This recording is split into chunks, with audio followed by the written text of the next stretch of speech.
Hello again, many thanks for choosing us. I am Ernest Minino, parents of 8 students from the Chiana Senior High School in the Upper East region who have been sacked by the Ghana Education Service have pleaded with the education authorities and the president to forgive the awards and allow them back into the classroom. The second and final year students in a viral video were seen using vulgar words to describe President Akufo-Addo.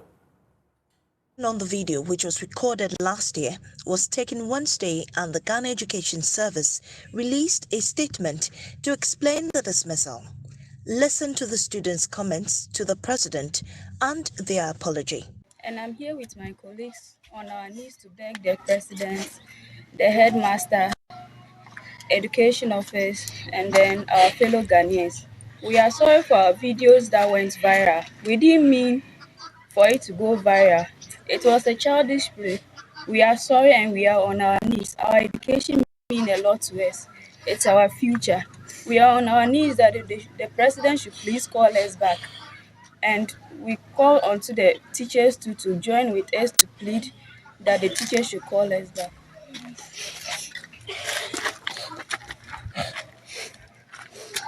My name is Chiana.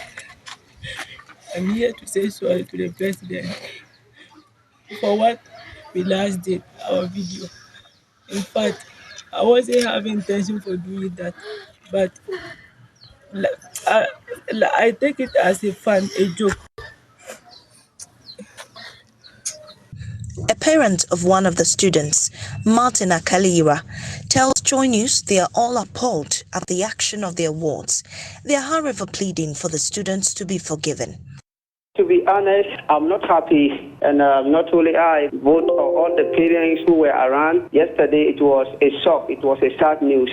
We never expected to hear that. Have you since spoken with the school authorities as to whether they can reverse the decision? With them on the meeting yesterday, as they handed over the dismissal letter to us, and they said they have nothing to do, but we should let the students make a video of an apology. So we did that with our words, and then we posted it on the social media. And they said maybe perhaps the president might have mercy on them and restore them. Meanwhile, the country director for the International Child Care Development Program, Joyce Lanyo, is of the view that despite the condemnable action of the children, a suspension would have been a more fitting punishment than an outright dismissal. She also advised parents to refrain from insulting persons in authority.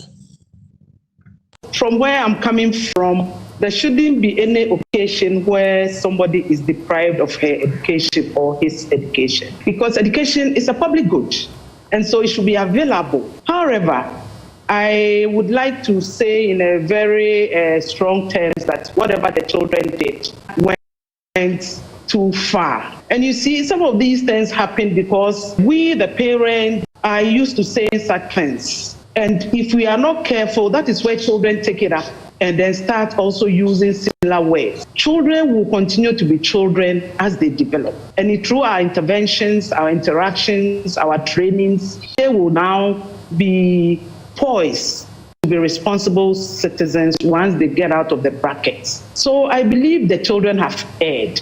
I believe this should be a lesson that it is unacceptable to actually use words against.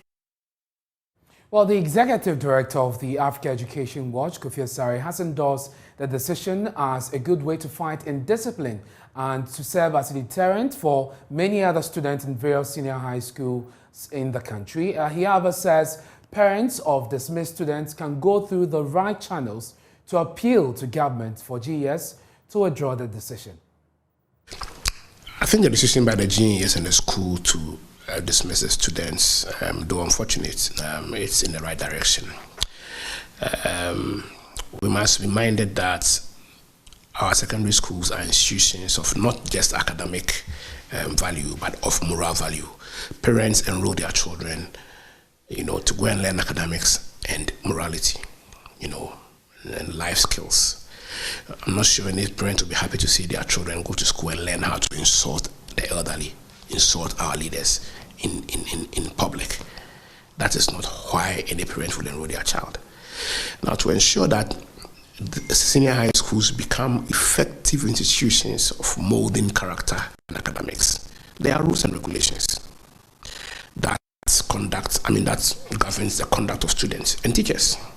Now, when these rules are breached, sanctions are applied, whether you're a student or a teacher. So when a student is found to have breached existing rules and regulations, is found to have misconducted, themselves, I am setting my mind that the rules and regulations must apply. Other than that, we create a lawless society. Be that as may, it doesn't deprive or deny in any way the affected girls of the right to review if they believe that the process or the outcome was unfair. They have the right within, the dictates of our laws. And so if they feel that, they have not been fairly treated in respect of the process and the outcome of the disciplinary procedures, they have the right to appeal to the appropriate quarters or go to court.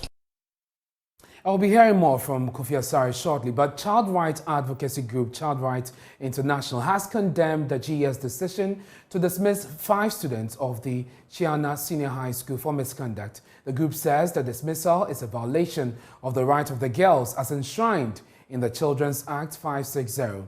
They are therefore calling on the GES to publish the full detail of the report of their investigation and withdraw the decision. A statement on your screens right now. It says CRI, an organization mandated to ensure the protection and welfare of equality of children's rights and privileges, one has cited a letter issued by the Ghana Education Service on the 29th of November 2022 with the reference number as stated and signed by Dr. Eric Nkansa, the Acting Director General, to dismiss 5 students of Chiana Senior High School in Kasana Nankana West District involved in viral social media video where these students were allegedly believed to be misconducting themselves by using unprintable and vulgar words against the President of the Republic. It says on the 17th of November 2022, CRI issued a statement condemning the conduct of the students involved in the said viral video. CRI called for a proper system to be implemented to rehabilitate and correct the behavior of the students as opposed to setting them as examples of victimizing them. On the 14th of November 2022, GES released a statement titled Viral Video of Chiana SHS Student Misconduct, and with a reference number and of course signed by the head of public relations Cassandra Chumampofo. In the press release, GS vowed that management of the school has begun investigations to unravel the circumstances surrounding such unfortunate utterances and gestures. Parents of the students have also been invited to assist in investigations. The press release issued by the GES further stated that we wish to also assure the general public that the outcome of the investigations will be made known as soon as it is concluded. CIR therefore hinges on the above statement to call on the Ghana Education Service GES to publish the findings of their investigations to the general public as stated in their earlier press release, highlighting the concerns of due processes followed in arriving at the conclusion of dismissal vis-a-vis the best interest of the child as enshrined in the Children's Act 1998, 560. Kofi Asare is the Executive Director of the Africa Education Watch, and he joins us via Zoom. Mr. Asare, thank you very much for your time here on Joy News Prime. So I heard you there talk about the fact that this is also a moral issue, and the holistic training of the child in our school is very important. But yes, we have seen many issues of moral decadence in our senior high schools that has not ended up sacking the students out of the classroom permanently, as we have seen in this instance. How is it a decision in the right direction? You'd have to unmute for me, Mr. Asare.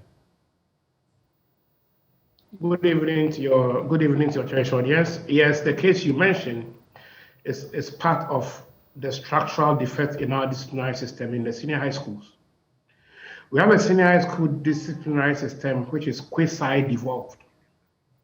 If a student is caught, and I was speaking with some colleague headmasters earlier in the day, a student is caught involving in drugs, okay, now, you don't have the power to dismiss the student. It would take about 3 to 4 to 5 months and a board meeting and the approval by the Director General to dismiss that student. By the time that student is dismissed, that student would have taught 10 or 20 other students how to smoke. So there are some offenses that it is important you distance the students involved from other students so that they don't infest them with that particular bad behavior. But our disciplinary system is still quasi-devolved, and that you need the Director General of the GES to come in before you can dismiss a student. You suspend, but they come back. But for dismissal, only the DG can dismiss with the recommendation of the board of the school. So the fact that there are such challenges doesn't mean that when students breach existing laws, rules in schools, schools shouldn't be allowed to apply the law. Why not? They should. Don't forget that anytime our schools become fertile grounds for indiscipline, we, the citizenry, we, the parents, we, the media, will be the first to point our hands at teachers that they are not managing our schools well and that they are not grooming our students well. So why is it that when the same school authorities are applying the law, laws they did not enact, rules they did not formulate, when they are applying them to ensure that there's orderliness in the school, then we want to interfere. So if we interfere, how do we turn around and hold them responsible for indiscipline? Well, Mr. Asare, I guess the issue is, how progressive is this? These are children, mind you, they are under 18, many of them, as we have learned, under 18, they are children. How progressive and reformative is this? Even in our prisons today, where we have hardened criminals, we are speaking about reforms, getting them to come out as better citizens so they can reintegrate in the society. How does taking the children out of school permanently address the issue? And especially when you have their right to education at the heart of the matter. Okay, so listen, what I indicated was that we support the decision by the GES to sanction the students. However, if the students believe that the process was unfair or the outcome was unfair, they have the right of appeal. They should appeal to the right quarters and possibly go to court. We actually indicated that they can go to court and seek a review of that decision if they feel strongly that the process or the outcome is unfair. That has been said. The point I want to make is that let's not try to wrestle away the power of the school or the GES to discipline students when they fall foul of the rules. But I guess that is also what is being questioned. Is that a proper system to have? It's not even about who exercises the authority, but the end game. I mean, having a system that expels students permanently, taking them out of school permanently, I guess it's problematic. You mentioned that these are moral issues. Yes. Unfortunately, I don't think so.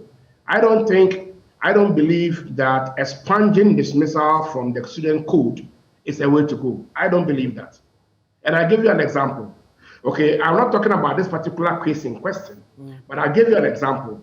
That if a student is found smoking weed on campus, I spoke to another headmaster. Student was found selling weed toffee on campus. If you cannot dismiss such a student, you're not telling me that the school has finished teaching students and that they have adequate time to be reforming such a person. No. You have to be dismissed in accordance with the rules.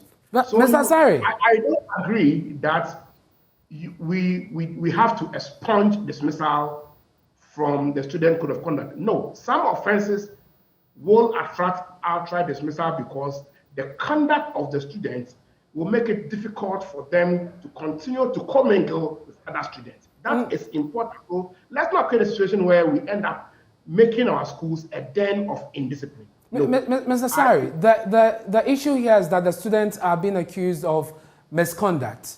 And we have many issues that are tantamount to misconduct in our senior high schools. For instance, we have girls who get pregnant in school. And if you go into the manuals of many schools, and I'm sure you'll find even the GES rules and regulations, having sexual affair or a sexual relationship on campus is an offense. These girls end up pregnant, but we do not sack them from school. We have a system that supports them to be able to go through school, write the exam, and so they can proceed. How is this different?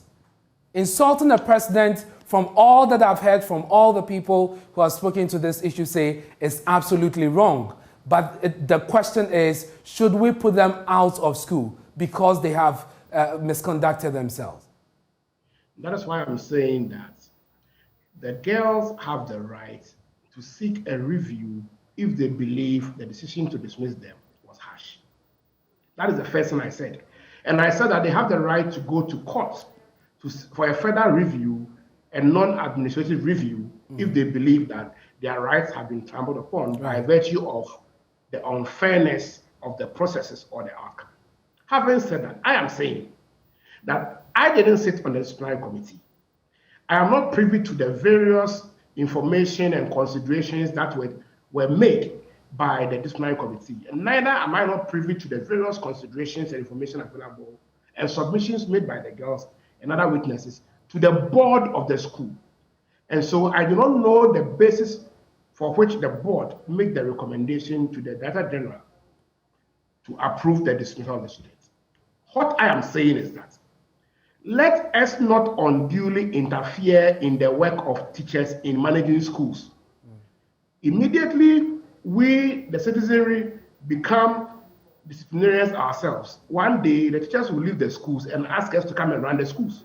Because when the students go and misbehave, they misbehave towards the teachers, not us. Well, Mr. Sari, I want to thank you for your time. Continue to interfere in their work. It will get to the point where teachers will develop the attitude that we call "I don't care." Right. They go and teach and then go away. It will affect their salary. But who will be at the receiving end? Our parents. Our children. And aspirants. Well, let's get the reaction of the Education Minister. Mr. Kofi Asare, I'm grateful that you could join us. Kwesi Kwarteng speaks for the Education Ministry, and he joins us on the phone. Mr. Kwarteng, I'm grateful for your time here on Joy News. I know that the Ghana Education Service is an agency under the ministry, and therefore you have supervisory role over what they do. This issue has become very topical, and many are calling for a review of the decision. What is the take of the ministry on the outcome of the investigation by the GES and the decision taken? Okay, thank you very much, and a very good evening to you and your viewers. Of course, it is also important to know that the Ministry of Education has also received many calls commending us for such a decision. So it becomes difficult if you say many are calling for the review of a decision.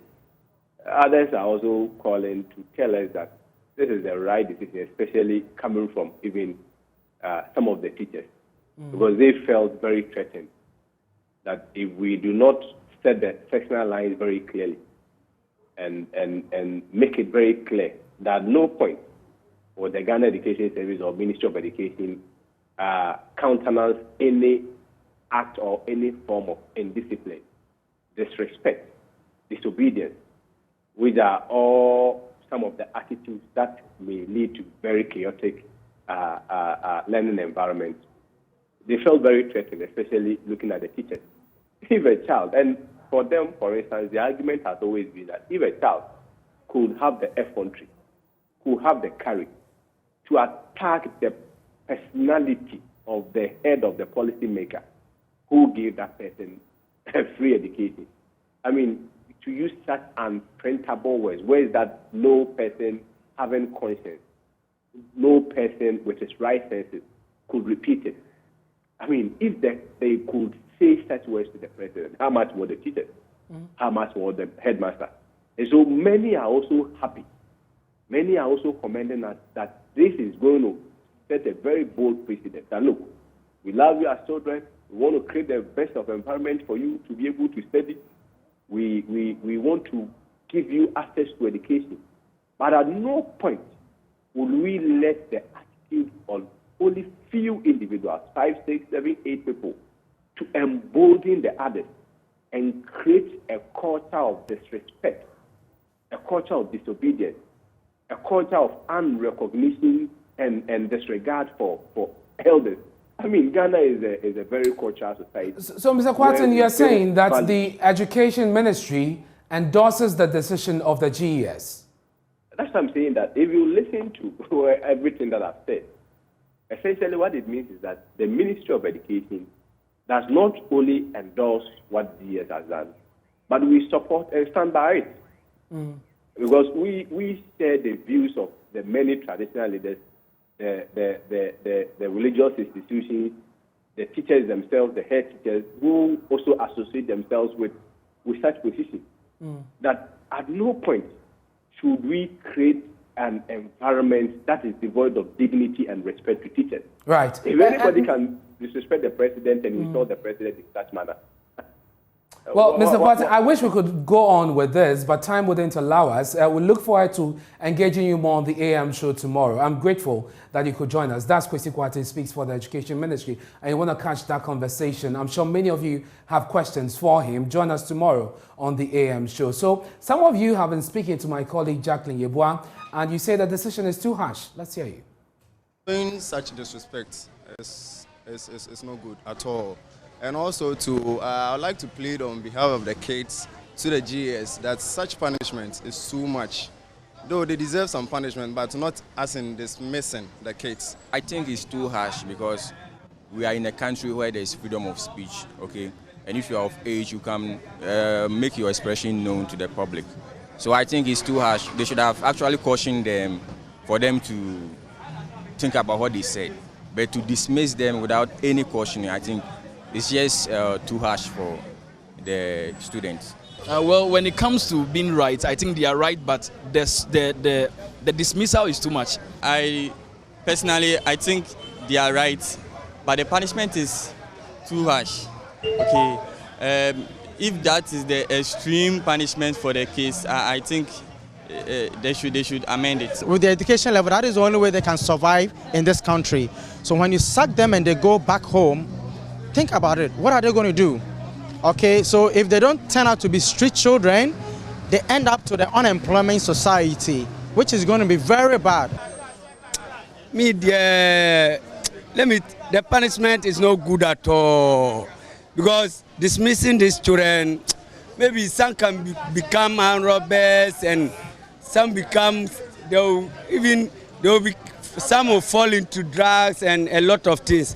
But at least you should even say that, oh, you people should go home 1 month time, then you will come back to school and learn. Because these people, the one that you sack, maybe they can be the president in future, we don't know. So then insultment there, but I don't know some people the way they feel. But insultment don't move my body.